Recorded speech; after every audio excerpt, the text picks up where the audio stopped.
Telangana revenue శాఖ మంత్రి పొంగులేటి శ్రీనివాసరెడ్డి తనయుడు హర్షారెడ్డి వివాదంలో చిక్కుకున్నారు. స్మగుల్డ్ గూడ్స్ ఆర్డర్ ఇచ్చి అనవసరమైన ఇబ్బందుల్లో పడ్డారు. స్మగుల్డ్ గూడ్స్ లో పట్టుబడిన వస్తువులలో 2 చేతి గడియారాలు ఉన్నాయి. అవి మంత్రి పొంగులేటి కుమారుడు హర్షారెడ్డి ఆర్డర్ ఇచ్చారని తెలుస్తోంది.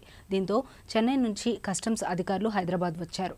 హర్షారెడ్డి నివాసం ఉంటున్న ప్రాంతానికి వెళ్లారు. వివరణ ఇవ్వాలంటూ నోటీసులు ఇచ్చి వెళ్లారు. స్మగుల్డ్ గూడ్స్ ఆర్డర్ ఇచ్చిన కేసులో ఏప్రిల్ 4న విచారణకు రావాలని కస్టమ్స్ అధికారులు హర్షారెడ్డికి ఆదేశాలు జారీ చేశారు. అయితే తనకు ఆ రోజు ఆరోగ్యం బాగోలేదని హర్షారెడ్డి వెళ్లలేదు. ఏప్రిల్ 27 అనంతరం విచారణకు హాజరవుతానని హర్ష అధికారులకు సమాధానంగా చెప్పారు. అయితే హర్ష కోసం సింగపూర్ ప్రాంతం నుంచి 2 చేతి గడియారాలను ముబిన్ అనే వ్యక్తి తెప్పించినట్లు తెలుస్తోంది.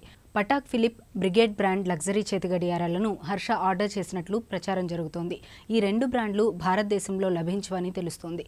హర్ష కోసం ఈ బ్రాండ్లను ముబిన్ అక్కడి నుండి తెప్పించాడని సమాచారం. తనిఖీల్లో భాగంగా ముబిన్ నుండి ఆ 2 చేతి గడియారాలను కస్టమ్స్ అధికారులు స్వాధీనం చేసుకున్నారు. అనంతరం హర్షారెడ్డికి నోటీసులు జారీ చేశారు. హర్షారెడ్డి కోసం ముబిన్ తీసుకొచ్చిన ఒక్కో చేతి గడియారం ఖరీదు 1.75 కోట్లు ఉంటుందని సమాచారం. ఈ గడియారాలకు హవాలా మార్గంలో డబ్బులు చెల్లించారని ఆరోపణలు వినిపిస్తున్నాయి.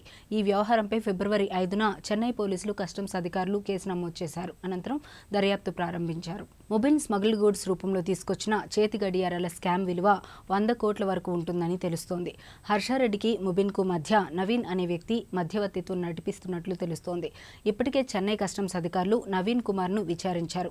అతడు చెప్పిన వివరాల ఆధారంగా హర్షారెడ్డికి నోటీసులు జారీ చేశారు. అయితే ఈ వ్యవహారంలో ముబిన్ గురించి కస్టమ్స్ అధికారులు నోరు మెదపడం లేదు.